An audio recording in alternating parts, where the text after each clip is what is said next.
अब जानेंगे हम डेरिवेटिव।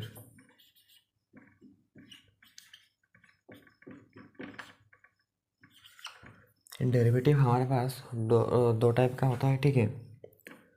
एक होता है टोटल डेरिवेटिव और एक होता है पार्शियल डेरिवेटिव, ठीक है। टोटल डेरिवेटिव को हम डी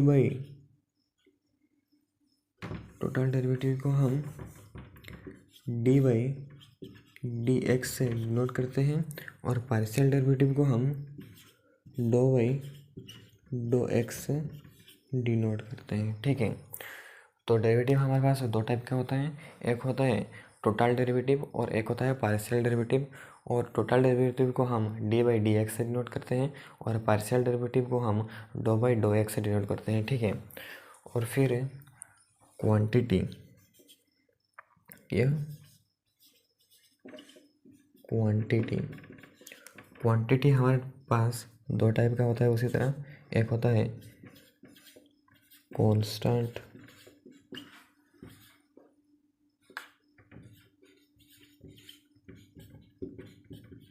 क्वांटिटी और एक होता है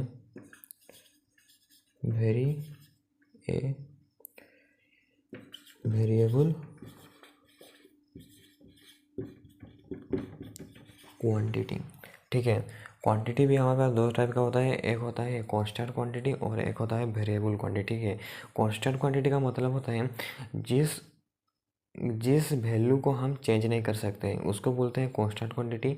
और वेरिएबल क्वांटिटी का मतलब होता है जिस वैल्यू को हम चेंज कर सकते हैं उसको बोलते हैं वेरिएबल क्वांटिटी, ठीक है। कांस्टेंट का मतलब है जिसको हम चेंज नहीं कर सकते और वेरिएबल का मतलब होता है जिसको हम चेंज कर सकते हैं, ठीक है। उसी तरह वेरिएबल हमारे पास दो टाइप का होता है, ठीक है। वेरिएबल भी हमारे पास दो टाइप का होता है। वन होता है डिपेंडेंट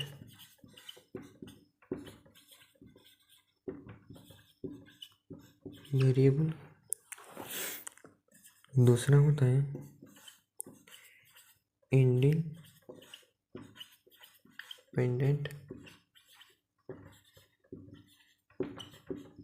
वेरिएबल, ठीक है। वेरिएबल हमारे पास दो टाइप का होता है, एक होता है डिपेंडेंट वेरिएबल और एक होता है इंडिपेंडेंट वेरिएबल, ठीक है। तो एग्जांपल लेकर देखते हैं, ठीक है। एग्जांपल तो फिर से बोल देता हूँ कि डेरिवेटिव हमारे पास दो टाइप का होता है, एक होता है टोटल डेरिवेटिव जिसको डी बाई डी एक्स से डिनोट करते हैं और एक होता है पार्शियल डेरिवेटिव जिसको डो बाई डो एक्स से डिनोट करते हैं, ठीक है। और क्वांटिटी हमारे पास दो टाइप का होता है, एक होता है कांस्टेंट क्वांटिटी और एक होता है वेरिएबल क्वांटिटी, ठीक है। वेरिएबल क्वांटिटी हमारे पास दो टाइप का होता है, वेरिएबल क्वांटिटी हमारे पास दो टाइप का होता है, एक होता है डिपेंडेंट वेरिएबल और एक होता है इंडिपेंडेंट वेरिएबल। तो एग्जाम्पल लेकर देखते हैं। एग्जाम्पल y इक्वल टू हमारे पास एक फंक्शन है f(x), ठीक है। और y equal to 3x² plus 1 है, ठीक है। तो इस इक्वेशन पर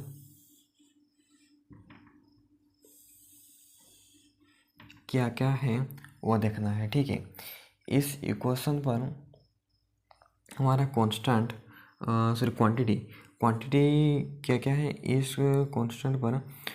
क्वांटिटी हमारा है, कांस्टेंट क्वांटिटी भी है और वेरिएबल क्वांटिटी भी है, ठीक है। और वेरिएबल कितने टाइप का होता है, वेरिएबल हमारा होता है दो टाइप का, डिपेंडेंट वेरिएबल और इंडिपेंडेंट वेरिएबल। यहाँ पर भी डिपेंडेंट वेरिएबल है और इंडिपेंडेंट वेरिएबल भी है। और कांस्टेंट भी दो टाइप का होता है, एक होता है ये क्वांटिटी भी दो टाइप का होता है, और एक होता है कांस्टेंट क्वांटिटी और एक होता है वेरिएबल क्वांटिटी। इसमें कांस्टेंट क्वांटिटी भी है और वेरिएबल क्वांटिटी भी है, ठीक है। वो देखते हैं कांस्टेंट क्वांटिटी क्या है, वेरिएबल क्वांटिटी क्या है, डिपेंडेंट वेरिएबल और इंडिपेंडेंट वेरिएबल क्या है, ठीक है। तो इस इक्वेशन पर हमारा कांस्टेंट क्वांटिटी क्या क्या है।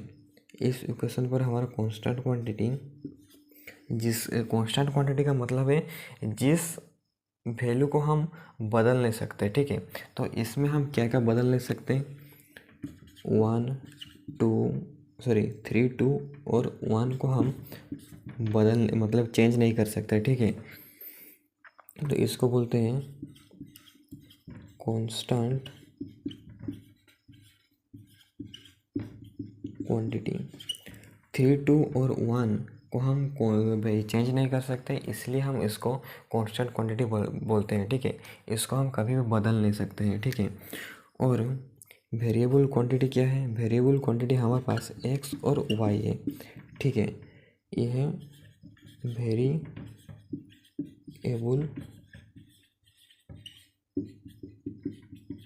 क्वांटिटी, ये है हमारे पास वेरिएबल क्वांटिटी, ठीक है। तो वेरिएबल दो टाइप का होता है, एक होता है डिपेंडेंट वेरिएबल और एक होता है इंडिपेंडेंट वेरिएबल, ठीक है। और x और y में कौन डिपेंडेंट है और कौन इंडिपेंडेंट है वो देखना है, ठीक है। तो कांस्टेंट क्वांटिटी क्या है, कांस्टेंट क्वांटिटी जिस वैल्यू को हम बदल नहीं सकते उसको क्या बोलते हैं, कांस्टेंट क्वांटिटी बोलते हैं, ठीक है। तो 3, 2 और 1 को हम बदल नहीं सकते, ठीक है। तो चेंज नहीं कर सकते, तो इसको बोलते हैं कांस्टेंट क्वांटिटी। और x और y को वेरिएबल क्वांटिटी बोलते हैं क्योंकि उसको हम बदल सकते हैं, ठीक है। तो वेरिएबल दो टाइप का होता है, एक होता है डिपेंडेंट वेरिएबल और कहते हैं इंडिपेंडेंट वेरिएबल, ठीक है। तो x is independent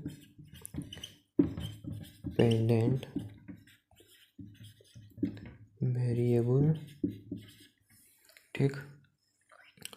y is dependent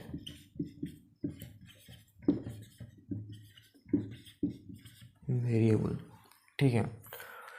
तो x को इंडिपेंडेंट वेरिएबल क्यों बोलते हैं, x को इंडिपेंडेंट वेरिएबल इसलिए बोलते हैं, मान लीजिए x की जगह पर हम 1 लेते हैं, ठीक है। जब हम x की जगह पर मान लीजिए x की जगह पर हम 1 लेंगे, +1 है, तो इसका जो रिजल्ट आया वो है 4, ठीक है।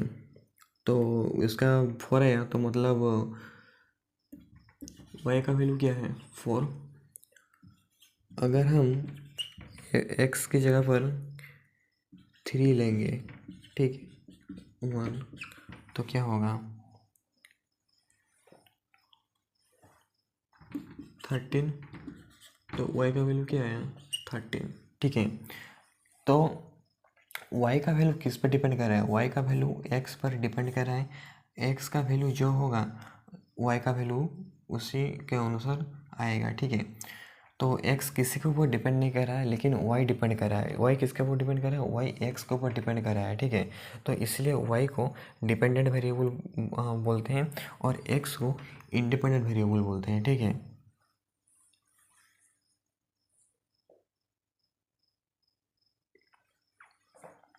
सॉरी, यहाँ पर तुम्हारा 13 नहीं होगा, यहाँ पर तुम्हारा होगा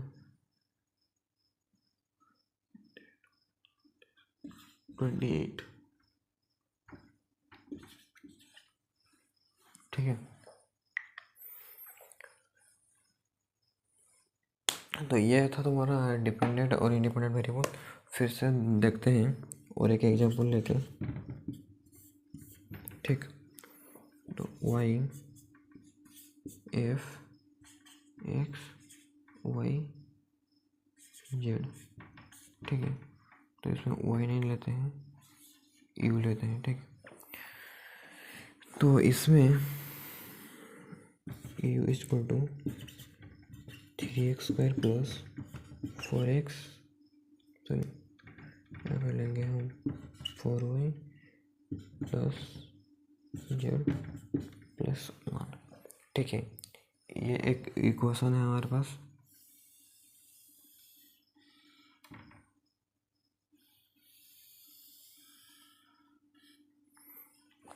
ठीक।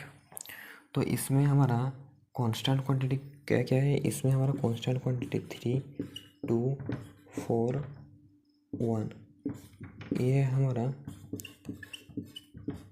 Constant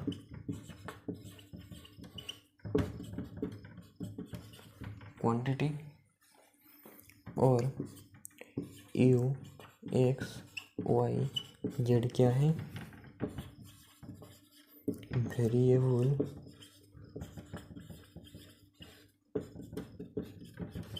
quantity. ठीक है, और वेरिएबल क्वांटिटी है। वाई क्या है, वाई है सॉरी यू क्या है, यू है हमारे पास डिपेंडेंट वेरिएबल, और एक्स वाई जेड क्या है हमारे पास इंडिपेंडेंट